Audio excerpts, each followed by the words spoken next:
telah memulihkan kami, memerdekakan kami, membebaskan kami ya Tuhan.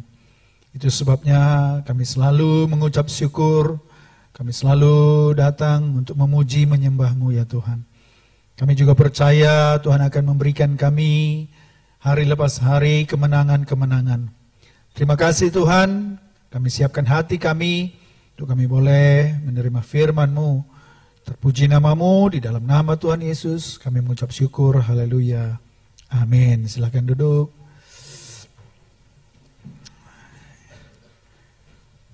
Ya. Puji Tuhan. Merdeka. Ya, kita bersyukur kita baru kemarin merayakan hari kemerdekaan negeri kita ya, bangsa kita, Indonesia tercinta ya. Saudara, saya senang sekali kalau melihat kadang ya pertunjukan seperti kemarin ya, peringatan 17 Agustus di ibu kota Indonesia yang baru. Tanya kiri kanan, tahu apa namanya? Bilang, tanya dulu. Tahu ibu kota Indonesia yang baru sekarang? Jangan-jangan nggak tahu ya nanti. Apa namanya? Apa namanya? Ya, Nusantara ya, ibu kota Nusantara di Kalimantan, saudaraku ya. Kita berdoa nanti kita jalan-jalan ke sana. Haleluya. Kita lihat dulu ya.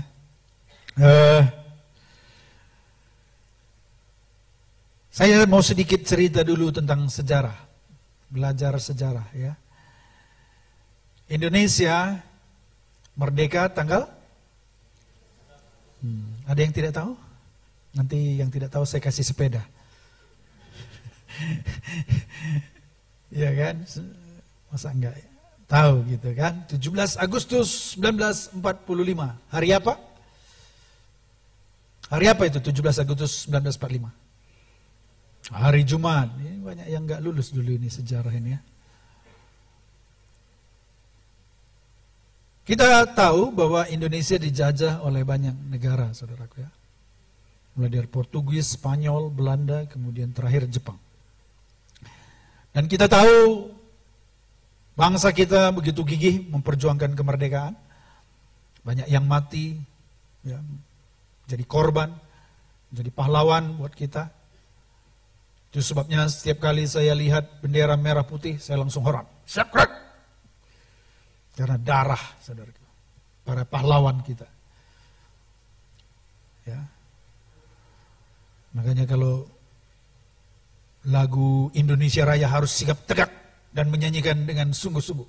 Tanya kiri kanan, kamu sering main-main ya waktu pacaran? Bilang. Ada yang colek-colek, ada yang gini-gini, ada yang melamun, nggak boleh. Kita sebagai penghargaan kita, saudara. Ya.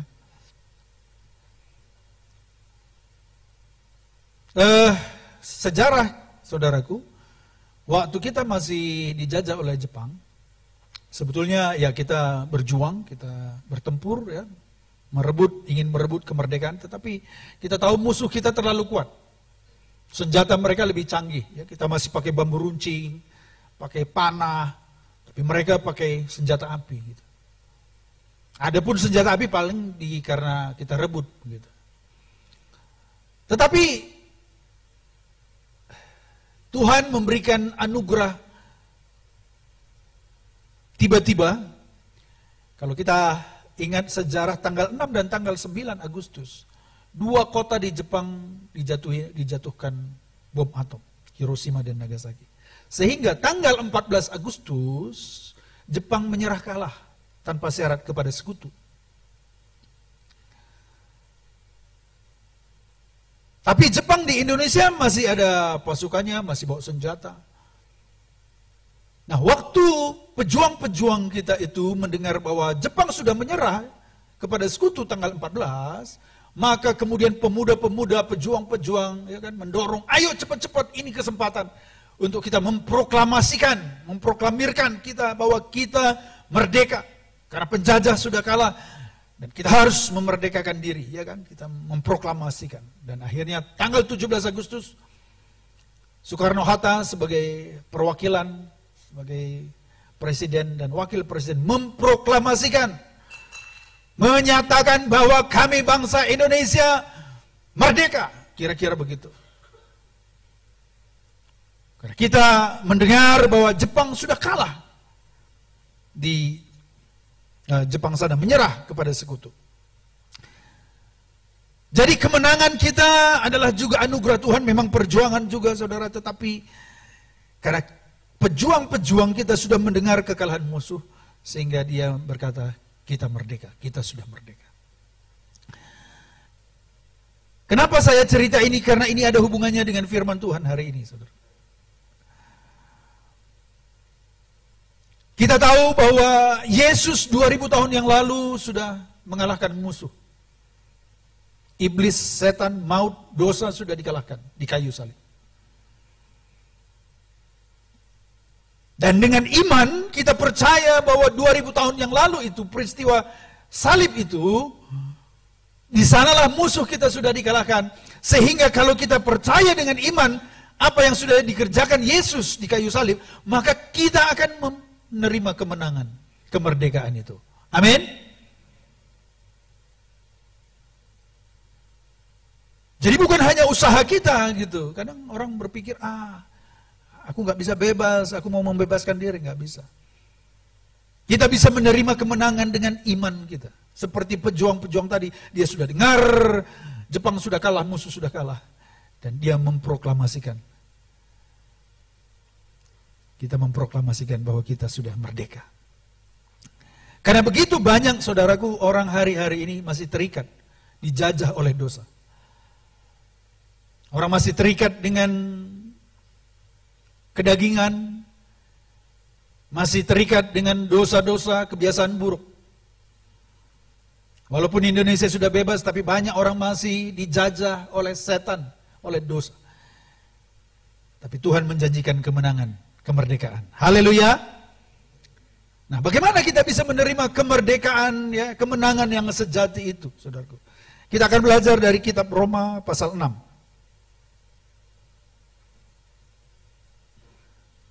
Ayat 20 sampai ayat 22. Ya. Mari kita baca sama-sama ya. Di depan juga ada. Kita baca ayat 20. 1, 2, 3. Sebab waktu kamu hamba dosa, kamu bebas dari kebenaran. Ayat 21. Dan buah apakah yang kamu petik daripadanya? Semuanya itu menyebabkan kamu merasa malu sekarang. Karena kesudahan semua itu ialah kematian. Saudara, hari ini kita belajar bahwa ada 2 jenis orang. Berapa? 2. Satu adalah orang yang masih dijajah oleh dosa, jadi hamba dosa.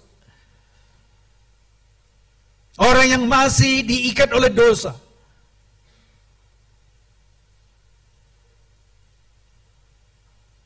Orang yang tidak bisa membebaskan dirinya karena dia diikat, dijajah oleh satu kekuatan.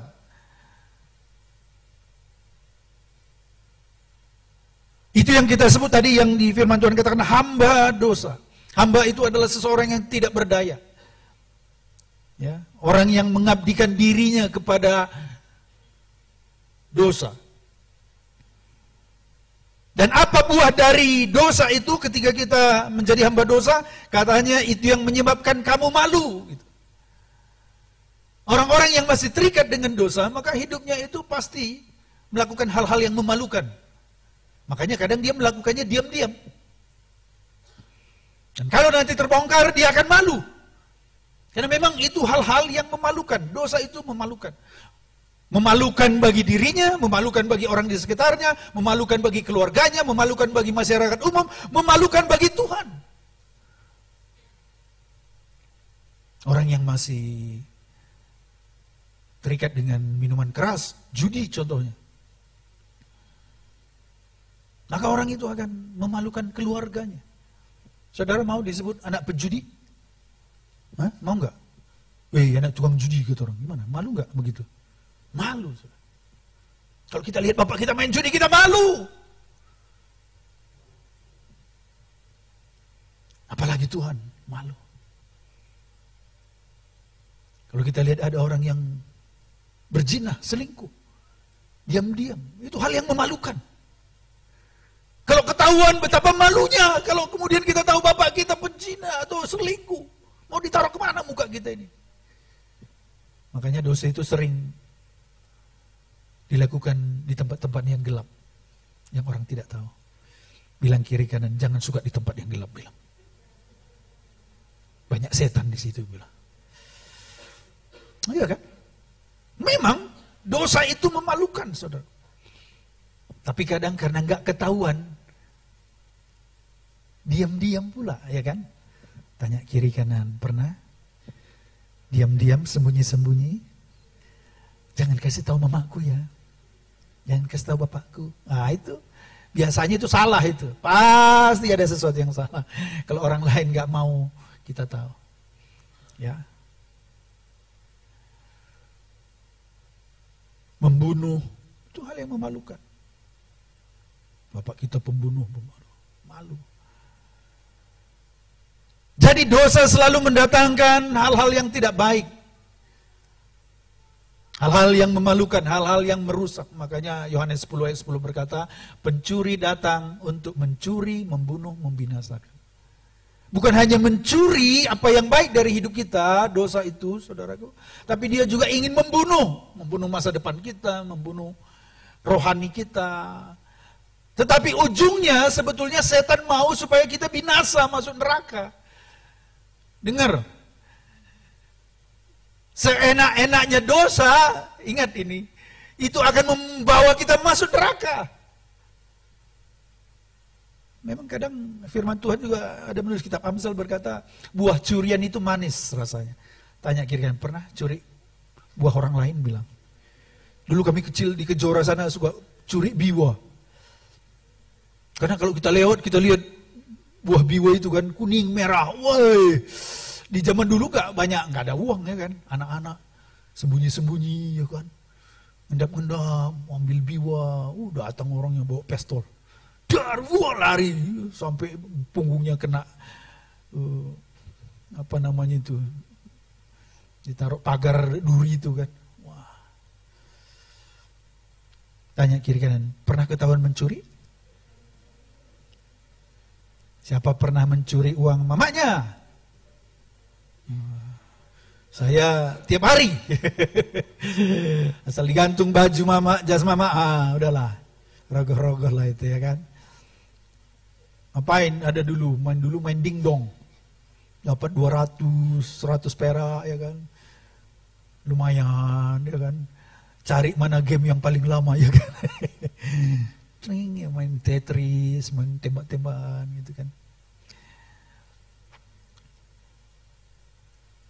Dosa akan merusak hidup kita. Jangan kompromi dengan dosa. Walaupun kita bilang, semua juga orang melakukannya. Tetap kita akan memakan buahnya. Hal-hal yang memalukan, hal-hal yang bahkan ujungnya mengerikan, saudara. Kadang kita pikir, ngerokok, apa sih merokok? Semua juga, merokok kau kalau nggak bencong kau, katanya kan. Tertantang juga kita kan, aku nggak mau disebut bencong, sini rokokmu itu. Wah, pokoknya biar keren kelihatannya kan. Tapi begitu sudah kita coba berulang-ulang jadi ketagihan, ujungnya ya nanti saudara akan kena sakit paru-paru, uangmu habis, ya kan? Orang kalau udah ngerokok, bayangkan, uangnya habis. Sehari 20.000, setahun 7 juta. 10 tahun ngerokok 70 juta. Udah bisa beli mobil, udah bisa beli tanah, bangun rumah. Kadang kita nggak ngerti bahwa memang dosa itu sekecil apapun itu merusak hidup kita, memalukan. Itu yang kamu petikkan kata firman Tuhan gitu. Kalau kita kompromi dengan dosa, akibatnya kita menjadi malu, ya kan?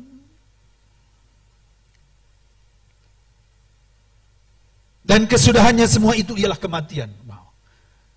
Ujungnya dosa itu ya neraka. Api yang kecil, ujungnya ya neraka. Dosa yang kecil, ujungnya neraka. Hati-hati. Di dalam Tuhan tidak ada dosa besar, dosa kecil. Bilang kiri kanan, nggak ada dosa besar, dosa kecil. Bilang semua dosa itu. Bilang, amin. Dosa tetap dosa. Masa Hawa cuma makan buah itu ya kan? Ya memang. Karena bagi Tuhan dosa itu tidak ada kompromi. Satu dosa pun tidak bisa masuk surga. Tapi bagaimana mungkin saya bisa melepaskan diri dari tubuh dosa ini, kata Paulus. Apa yang tidak ingin kulakukan justru itu yang kulakukan. Gimana lah ini? Gitu. Tadi malam saya konseling hampir 1,5 jam. Jarak jauh dari Malaysia. Saya juga nggak kenal orangnya. Tapi karena dia nonton channel YouTube Om Surbakti, di situ memang saya tulis di situ nomornya. Bagi saudara yang mau konseling, WA di tempat ini. Dan dia WA. Ternyata orang Indonesia tinggal di Malaysia. Dia mulai cerita, curhat bagaimana keadaannya.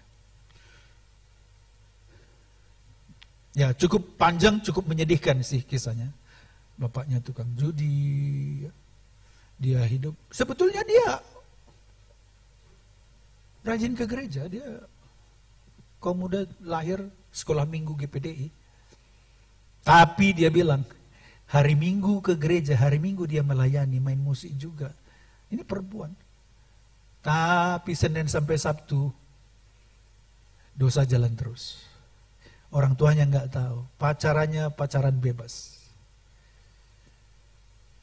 Wah, ya. Kadang memang kalau dengar cerita-cerita orang ini mengerikan ya. Tapi itulah kenyataannya. Dan dia ingin bebas. Dengar. Gereja tidak melepaskan, membebaskan engkau dari dosa. Engkau bisa datang tiap minggu duduk di gereja ini, tapi engkau tetap melakukan dosa, menikmati dosa, hidup dalam dosa. Bisa. Engkau bisa bermain musik, WL, singer di sini, tapi engkau terus melakukan dosa. Bisa.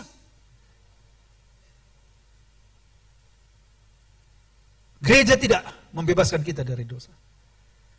Kegiatan rohani tidak membebaskan kita dari dosa.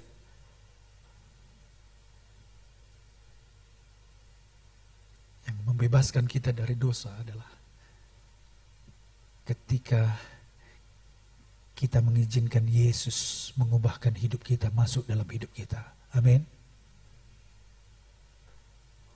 Berpuluh-puluh tahun dia terikat dengan dosa-dosa. Padahal dia tiap minggu ke gereja, melayani di gereja. Sehingga dia merasa hidupku ini seperti topeng munafik, katanya.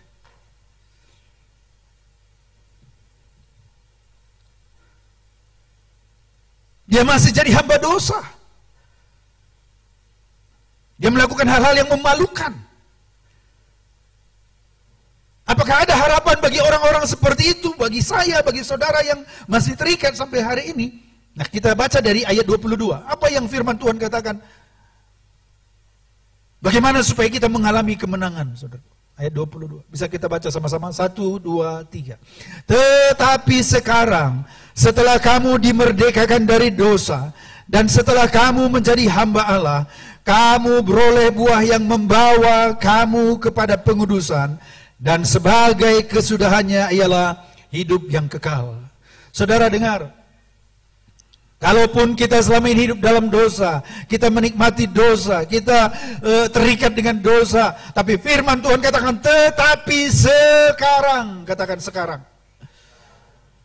Bukan dulu, bukan nanti. Sekarang Tuhan bisa memerdekakan kita.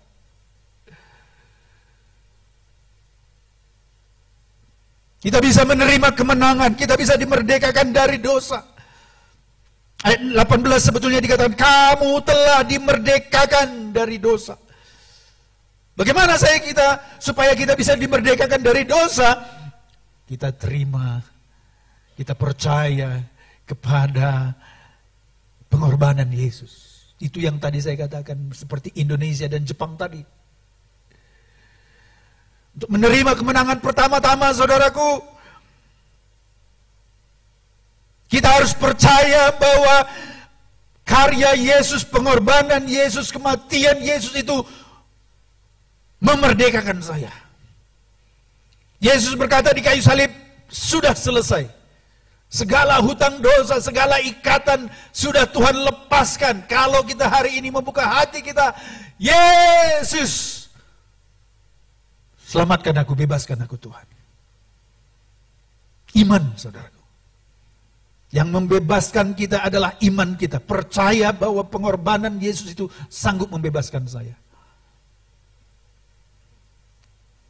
Bisa ditunjukkan PowerPoint-nya?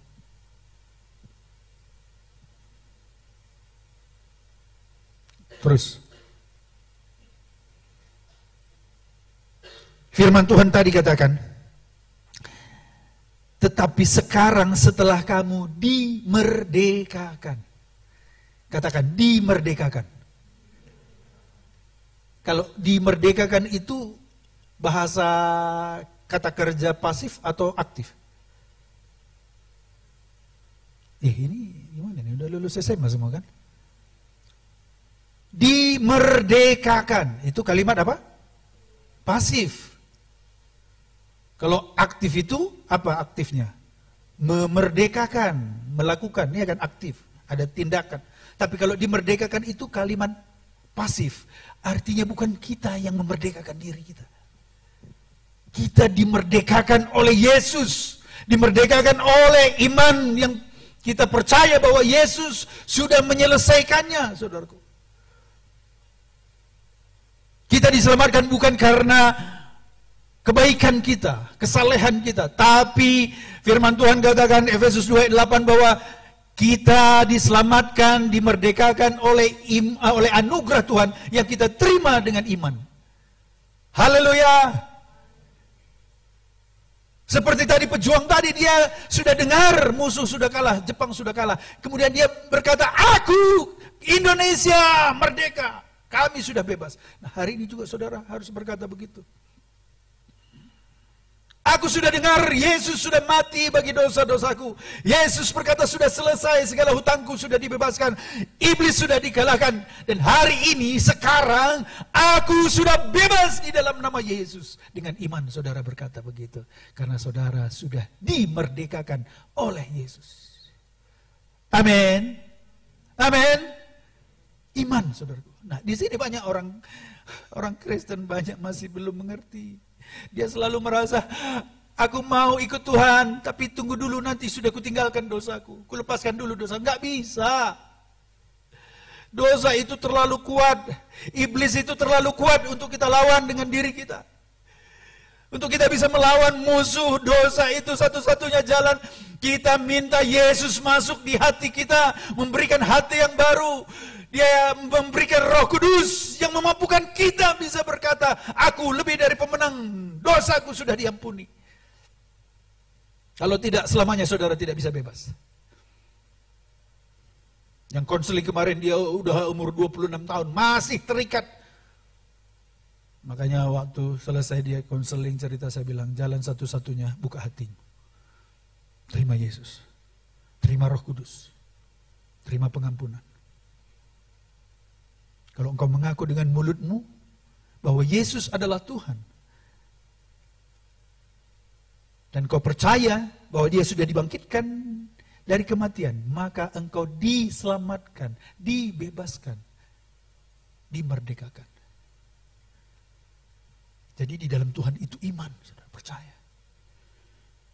Katakan, Tuhan, aku percaya Tuhan. Walaupun selama ini aku terikat dengan dosa, bertahun-tahun aku terikat dengan dosa-dosa ini Tuhan. Tapi hari ini aku percaya bahwa 2000 tahun yang lalu ketika Engkau disalibkan, semua hutang dosaku sudah dibayar. Semua ikatan-ikatan hari ini aku dilepaskan karena darah Yesus yang menyucikan aku. Dan percaya, pegang itu dengan iman. Kelihatannya sederhana, kelihatannya hal yang mustahil, tapi itulah satu-satunya cara kalau saudara mau dilepaskan, dibebaskan dari segala dosa saudara. Haleluya. Saya 15 tahun terikat dengan dosa pornografi. Tapi satu hari saya berlutut di kamar kos saya bilang, Tuhan, aku udah capek. Aku gak sanggup Tuhan. Aku gak tahu lagi gimana Tuhan. Hari ini aku buka hatiku, Yesus masuk hatiku, berikan aku hati yang baru.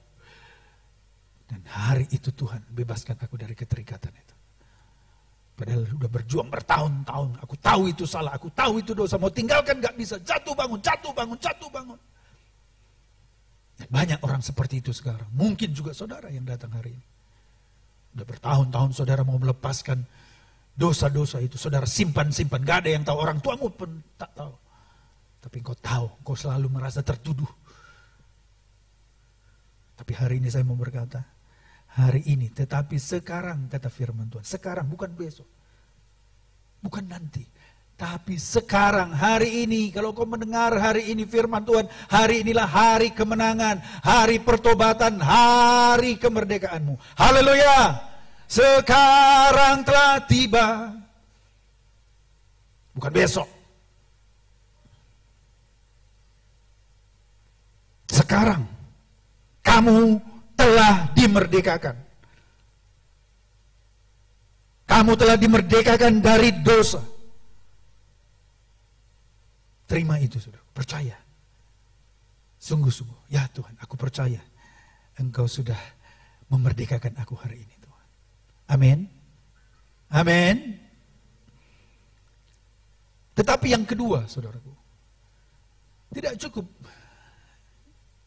Kita bilang, aku sudah bebas Tuhan.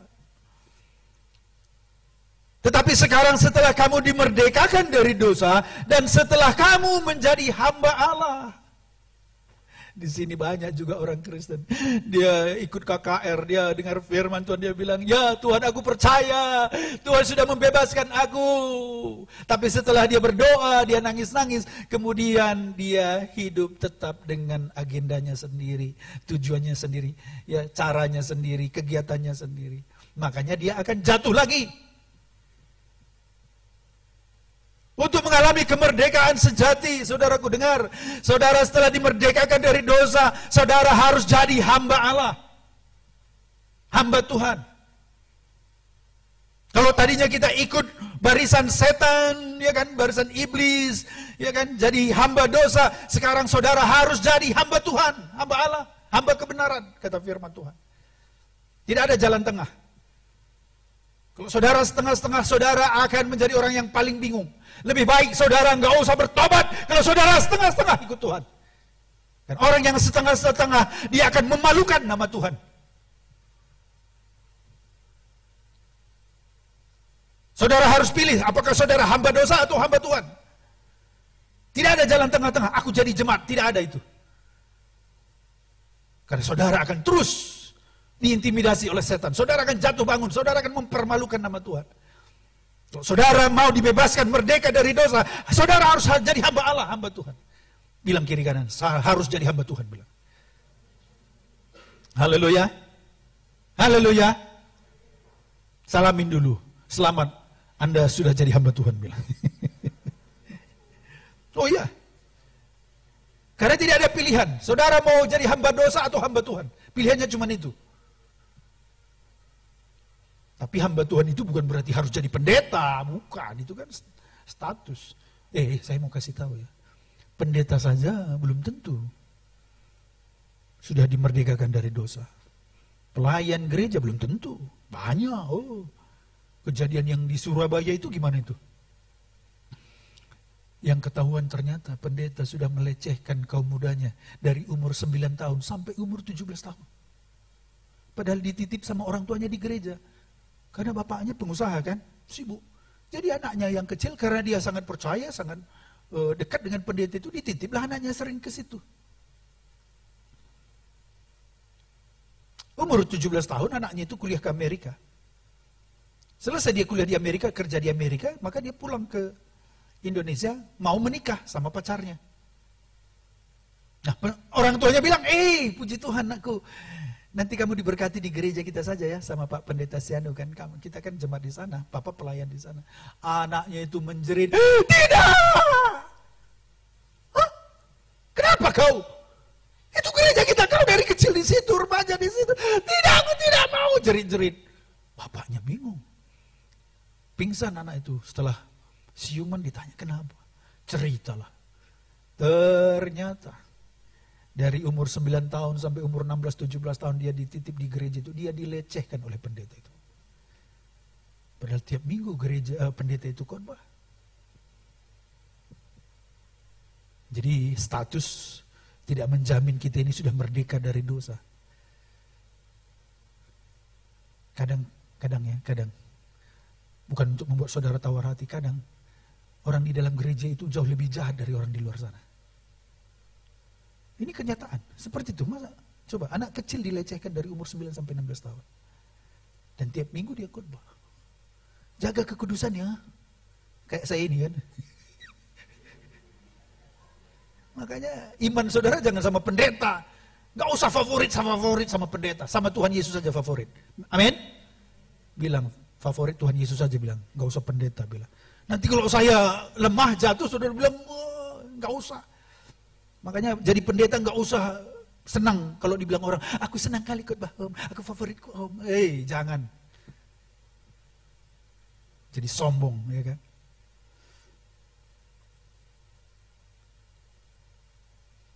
Harus menjadi hamba Tuhan, saudara.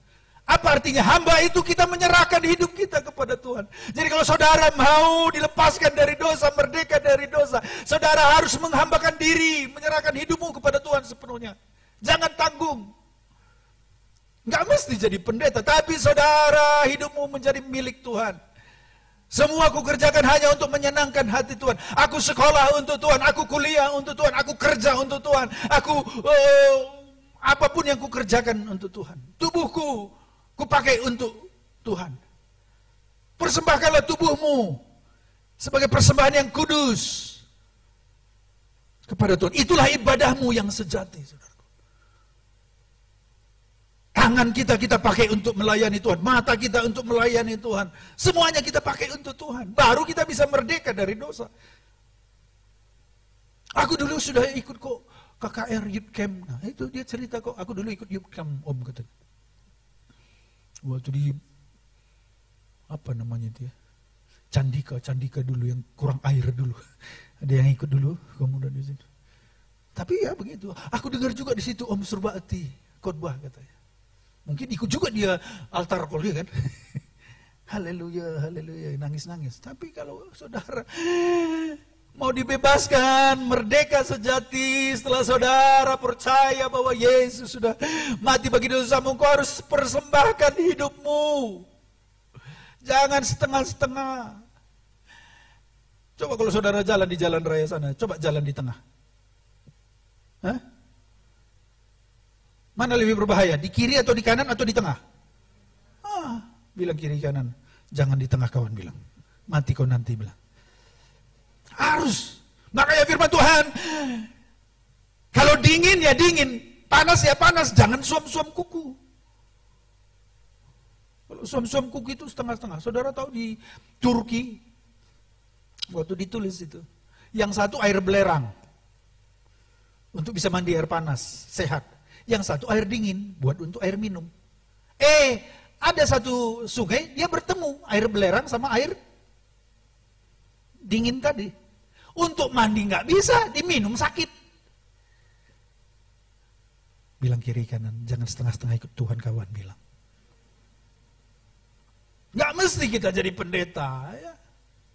Nggak jaminan juga pendeta kan. Ini anak sekolah kitab ini minggu ini 2 puasa akan kita utus ini. Tergantung kalau dia mau mempersembahkan hatinya setiap hari kepada Tuhan. Bukan karena udah tamat sekolah Alkitab, udah STH, MTH, DTH, ya kan?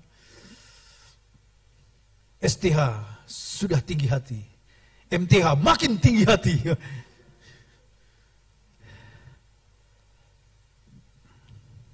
Hati-hati gitu ya. Tapi kita mau jadi hamba Tuhan. Di sekolah kita bilang, Tuhan aku sekolah untuk melayani Tuhan. Kawan-kawan kita lihat, ya kan? Kita layani mereka. Ada kawan kita lagi sedih, kenapa kamu sedih hari ini? Cerita, yuk datang sama Tuhan, aku doakan ya. Ada tetangga kita sering bertengkar, kita datang, kenapa kalian bertengkar terus? Datang sama Tuhan, itu saudaraku, jadi hamba Tuhan. Dan orang yang melayani Tuhan, menjadi hamba Tuhan itu orang hidupnya yang paling bahagia. Makanya ada prinsip joy. Pernah dengar joy? Jesus first, others second, yourself last. Kalau mau jadi hamba Tuhan, saudara akan menikmati sukacita. Tapi yang disebut dengan hamba Tuhan melayani Tuhan itu apa? Jesus first, Tuhan selalu nomor satu. Dalam hidupnya Tuhan nomor satu. Bangun pagi-pagi, cari Tuhan. Apapun Tuhan Yesus. Firman Tuhan yang terutama. Ya kan? Kemudian other second. Setelah Tuhan, kemudian dia selalu peduli dengan orang lain. Tidak ada orang yang hidupnya lebih bahagia kecuali orang yang suka memperhatikan orang lain. Perhatikan saudara. Kalau engkau mau hidupmu lebih sukacita, perhatikanlah orang lain. Kalau saudara selalu ingin diperhatikan, saudara nggak akan pernah sukacita. Ingat ini. Mama, kamu mau diutamakan, dinomor satukan suami lu? Mau enggak atau enggak? Mau pasti. Bapak-bapak mau dinomor satukan istri, diperhatikan selalu sama istri? Pasti mau. Anak-anak mau selalu diperhatikan orang tua? Mau. Tapi itu tidak membuat engkau bahagia. Kalau engkau mau bahagia, perhatikanlah orang-orang di sekitarmu. Suami-suami, kalaupun udah capek kerja, pulang ladang, pulang kerja. Ntar lagi pulang, capek kali badanku. Tapi ingat, oh istriku di rumah. Aku bawalah oleh-oleh untuk dia. Anak-anakku juga. Walaupun capek. Ayo, ini bapak beli tadi sesuatu. Oh langsung, bapak. Ya kan, wah, istrinya senang. Istri-istri pun gitu. Walaupun capek seharian dari pagi sampai sore, sampai malam. Waktu suaminya datang, apa yang supaya suamiku nanti, dia nanti capek pulang kerja, apa yang kubuat dia? Aku masakkanlah makanan kesukaannya, ya kan? Bebek arsi. Padahal tadi sakit kepala, ya kan? Tapi dia berusaha. Tapi coba kalau bapak-bapak pulang kerja udah capek. Jago krine. Maka lengat sana kan. Anak-anak pikir sakit kukrine. Gut anaknya. Wah, istrinya lagi sakit kepala dari pagi, marah juga dia. Kau pikir kau cuma kerja keras aku dari pagi, sore, malam ya? Sakit kepala aku dari tadi, marah-marah juga kau di situ. Wah. Anak-anak mendengar mau masuk, lari dari belakang. Bertengkar terus di rumah, dia lari lagi.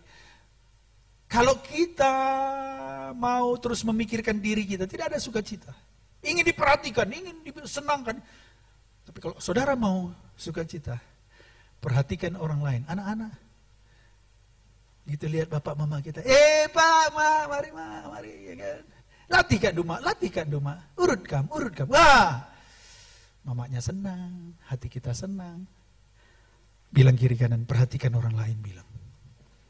Jangan selalu nuntut orang memperhatikan, bilang. Hidupmu gak bahagia kalau suka nuntut, bilang. Amin. Amin. Orang yang paling bahagia adalah orang yang selalu peduli dengan orang lain, memperhatikan orang lain, ingin memenuhi kebutuhan orang lain, gitu loh. Membawa sukacita bagi orang lain, saudara. Ini prinsip hidup loh. Sampai kapanpun, sampai mati kita. Kalau saudara selalu nuntut aja kerjanya, saudara tidak akan bahagia. Tapi kalau saudara bilang, Jesus first, others second, diriku ini terakhir. Kita nggak usah, nggak ada pun yang perhatikan, peduli, nggak masalah. Tuhan sudah peduli sama aku. Haleluya! Waktu saya ke Korea, kami diajak makan. Biasa pulang gereja di Korea itu kadang makan-makan. Maka yang pertama kali makan itu bukan pendeta. Kalau di sini siapa? Pendeta dulu. Pendeta. Anak-anak sana. Pendeta dulu. Ini meja pendeta ini. Jangan ganggu sana. Pendeta dulu. Ayo om, mari om. Lain pula tambahannya di sini. Mari om. Baru setelah itu, bapak-bapak, mari pak. Baru mama. Baru terakhir, anak-anak. Kurang tepat sebetulnya. Orang Korea, waktu kami di sana, yang pertama kali makan itu anak-anak. Kenapa? Karena anak-anak itu cepat lapar, betul? Terus Tuhan Yesus juga mengutamakan siapa? Anak-anak. Jangan kau halang-halangi anak-anak dulu. Sini. Setelah anak-anak siapa? Mama. Lady first. Kan gitu. Ya kan mama. Mama dulu. Kita harus mengutamakan mama-mama kita ini, ya kan? Amin, mama. Iya. Tambahi Pak, gue besar aku. Kamu saja nambahi saya, kamu saja, pan saja. Padahal masih pingin. Cuman kalau kita lihat kadang kan tinggal satu potong, ya kan? Gue besar dengu kan, dia aku minum juga nih. Padahal, sudah lihat. Gelanan dekarwe besar. Gentleman. Ini loh. Istri tinggal kuskus. Tahu kan kuskus? Itu bahasa Jerman itu, kuskus. Baru yang terakhir kali pendeta. Haleluya. Kenapa pendeta? Karena dia hamba. Dan dia biasa doa puasa. Jadi kalau enggak cukup pun, pendeta yang puasa. Pokoknya siapapun yang mau belakangan, berarti dialah hamba Tuhan. Amin. Itu berarti hamba. Ini enggak. Takut habis malah cepet-cepet duluan. Kan? Nanti kita lihat waktu kita makan bersama di sini, siapa yang pengen cepet-cepet. Ya kan? Itu jadi hamba, saudaraku. Kalau mau merdeka harus jadi hamba Tuhan, hamba Allah. Dimanapun kita melayani Tuhan, ada sukacita dalam melayani Tuhan. Haleluya. Haleluya. Kemarin kami melayani ke ujung dunia. Namanya Dusun Pak. Pernah saudara dengar? Di atas bukit tertinggi di Samosir. Kan? Jalannya pun di atas negeri, di atas awan. Makanya orang ini suka foto-foto. Keren kali katanya kan. Setelah turun dari bukit, kami turun ke Danau Toba mandi-mandi di sana. Sukacita melayani Tuhan. Haleluya. Ya. Jadi hamba Tuhan, saudara. Jadi hamba Allah. Dimanapun kita melayani. Yang ketiga, untuk kita merdeka, saudaraku. Tadi dikatakan firman Tuhan ayat 22 tadi. Setelah kamu menjadi hamba Allah, kamu beroleh buah yang membawa kamu kepada pengudusan. Supaya kita bisa betul-betul merdeka, kita harus hidup dalam kekudusan. Haleluya. Kita belajar, saudaraku, untuk disucikan, dikuduskan hari lepas hari. Ya, bukan hanya enggak melakukan dosa lagi kita ini, tapi kita mulai, nih, saudaraku, dikuduskan, dimurnikan. Bukan lagi untuk diri kita, kita mulai mau menderita, pikul salib untuk Tuhan, sangkal diri. Kalau saudara mau merdeka betul-betul dalam Tuhan, saudara harus menyangkal diri, pikul salib jadi anak Tuhan. Jangan jadi anak kecil terus, gitu. Siap menderita. Kalau orang lain pun semua lakukan, tapi kita tahu itu salah, kita tidak mau lakukan. Kadang kita diejek, kau sok suci kau. Bukan sok suci. Kita mau hidup dalam kekudusan. Amin. Orang ngomong kotor semua. Kita tidak mau ngomong kotor. Karena kita mau jaga mulut kita. Pikiran-pikiran kotor. Saudara. Kita mulai lawan. Ya, kita mulai hidup dalam kekudusan. Tuhan.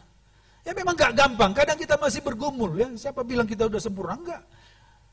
Tapi minimal kita bilang, Tuhan, kalaupun kita lemah, kita jatuh, kita bilang, Tuhan, ampuni aku. Aku mau hidup lagi. Tuhan, kuduskan aku, sucikan aku dengan darah-Mu. Bangkit lagi, saudara. Begitu. Kalau udah sempat pacarannya nggak benar, tinggalkan pacarmu itu. Hidup dalam pergaulan yang kudus. Amin. Amin. Bilang kiri kanan, jangan pacaran gaya bebas. Bilang. Apalagi gaya kupu-kupu. Gaya kodok. Enggak boleh. Anak-anak Tuhan. Tidak ada pacaran dalam Tuhan. Yang ada persiapan pernikahan. Jadi kalau ada yang nanya, Dek pacaran yuk, bilang, tanggal berapa mau Mbah Blus lamar Bang? Bilang langsung. Enak aja. Putri Raja hanya diajak main-main, coba-coba. Sorry ya kan? Untuk anak Tuhan gak boleh coba-coba. Harus yang jelas. Amin. Kalau dia mau nanya pacaran yuk dek, datangin mamaku bapakku toh. Bilang. Gitu baru saudara. Kalaupun sudah siap menikah, hidup dalam kekudusan. pacarannya kudus gitu kan. Saya dulu begitu ketemu sama Mama Kaleb, karena sebelumnya saya sama juga. Kurang ajar juga gitu kan. Tapi setelah dengan saya doakan, Tuhan berikan, saya bilang, Tuhan dengan yang satu ini Tuhan, pegang tangan pun dilarang sampai di pernikahan. Kan gitu. Dan saya tepati itu. Pertama kali saya pegang tangannya waktu ngembah belos lampar. Ya itu sudah setengah halal lah ya kan. Pegang tangan saja. Kan gitu, hidup dalam kekudusan, amin. Dengar wanita-wanita, kalau ada anak laki-laki, anak cowok, baru pacaran minta pegang tangan, langsung putuskan. Karena dia tidak menghormati engkau. Kalau dia betul-betul mencintai engkau, dia akan menjaga engkau. Tidak mau mempermainkan engkau. Amin. Dia akan menghormati engkau. Jaga kekudusan kita, saudara. Makin hari makin kudus. Ya kalau kemarin masih main-main kompromi, maunya tiap hari makin hidup dalam kekudusan. Yang terakhir, haleluya, bilang haleluya. Kan itu kalimat yang paling indah di telinga jemaat. Yang terakhir. Tapi terakhir pendeta 1 jam lagi, tenang saja. Yang terakhir dia katakan bahwa membawa kamu pada pengudusan dan sebagai kesudahannya. The end-nya ialah hidup yang kekal, saudaraku. Di sanalah kemerdekaan yang sejati, yang sepenuhnya kita akan nikmati. Di mana di sorga tidak ada lagi dosa, tidak lagi orang berdosa, tidak ada lagi setan, saudaraku. Jadi walaupun kita di dunia ini kita harus melayani Tuhan, mengasihi Tuhan, kita berkorban, kita menderita, menjaga kekudusan, saudaraku, ingatlah tujuan kita adalah hidup yang kekal. Amin. Kesudahannya adalah hidup yang kekal. Orang-orang yang menjaga hidupnya, saudaraku, dia akan menerima hidup yang kekal. Tapi orang-orang yang tidak mau hidup dalam kebenaran, masih mau terikut atau ikut dalam dosa, saudaraku, dia tidak akan menerima hidup yang kekal. Dia akan dilemparkan ke neraka. Karena Tuhan itu kudus, maka kita juga harus kudus. Kita dikuduskan oleh darah Yesus. Dan juga kita menjaga kekudusan. Tuhan memberikan kita Roh Kudus untuk kita bisa hidup semakin hari semakin kudus. Semakin dekat kita dengan Tuhan, maka semakin kudus hidup kita, saudara. Anak-anak muda, dengan apa aku bisa menjaga hidupku suci? Dengan menyimpan firman Tuhan di hatiku. Kalau engkau mau hidup kudus, baca firman setiap hari. Doa setiap hari. Kalau kita udah lama gak baca firman, engkau mulai pikiranmu macam-macam. Dosa mulai datang. Dari masa mudamu, kau harus sungguh-sungguh melayani Tuhan, mengasihi Tuhan. Intim dengan Tuhan, lewat doa, dengan firman. Karena itu akan membawa kita sampai kepada hidup yang kekal. Buat apa kita dapat dunia ini semua? Kesenangan dunia kita nikmati, tapi ujungnya neraka. Buat apa? Kalaupun di dunia ini kita kadang menderita, gak seperti orang lain, gak apa-apa. Yang penting masuk surga. Bilang kiri kan, yang penting masuk surga. Ya kan? Dan kemarin setelah kami dengan anak muda itu konseling, saya bilang, jalan satu-satunya, buka hati dulu. Seperti apapun masa lalumu, mungkin orang tuamu pernah, ya kan, kejam. Masa lalumu penuh dengan banyak dosa, mengerikan. Bagi Tuhan tidak masalah. Asal sekarang kau buka hatimu. Kau percaya bahwa Yesus sanggup memulihkan, memerdekakan engkau. Darahnya menyucikan semua dosa-dosamu, membersihkan engkau, membenarkan engkau. Hari ini juga engkau bisa dibebaskan. Mau terima? Saya bilang, mau om, katanya. Ayo kita berdoa. Kami berdoa, sudah. Dia nangis, dia berdoa. Tapi setelah itu saya bilang, gak cukup.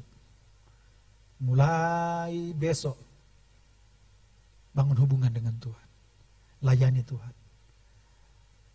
Tinggal dalam firman, tinggal dalam doa. Layani Tuhan.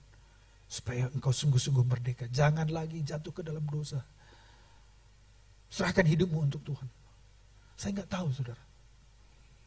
Beberapa kali saya ke Penang. Kadang malam saya doa. Saya bilang begini, Tuhan, banyak kali orang pasti di Penang ini yang butuh dipulihkan. Karena saya lama juga kerja di pabrik. Saya tahu bagaimana kehidupan orang di pabrik, di mes-mes itu. Saudara. Saya bilang, Tuhan, jangan. Siapa tahu dengan ini nanti dia dimenangkan, ya kan? Saya bilang kemarin, jangan-jangan Tuhan mau kami jadi hamba Tuhan di situ, memenangkan orang-orang Indonesia, orang-orang di sana untuk dipulihkan, diselamatkan. Siapa tahu kami jadi dipanggil Tuhan menjadi pelayan di situ. Oh iya. Siapa tahu nanti kita buka cabang Ora El Labora, cabang Penang. Nanti kita utus anak sekolah Alkitab ke sana. Haleluya. Kita datang pada Tuhan, saudara. Terimalah kemenangan, kemerdekaan dengan iman. Serahkan hidupmu untuk melayani Tuhan, jadi hamba Tuhan. Hidup dalam kekudusan. Sangkal dunia ini, saudaraku. Pikul salib. Dan fokus pada panggilan Tuhan sampai kita meninggalkan dunia, sampai kepada sorga yang mulia. Kita akan mengalami kemenangan-kemenangan kemerdekaan. Kita katakan, ku hidup karena anugerahmu, ku punya Tuhan yang besar, ku punya Tuhan yang besar. Ku hidup karena percaya. Saudara, kita hidup karena percaya dengan iman. Kalau engkau mungkin datang dengan membawa masih dosa, engkau masih terikat dengan dosa-dosa tertentu. Hari ini, buka hatimu dan percaya bahwa Tuhan akan memberikan kemenangan. Terima sekarang kemenangan.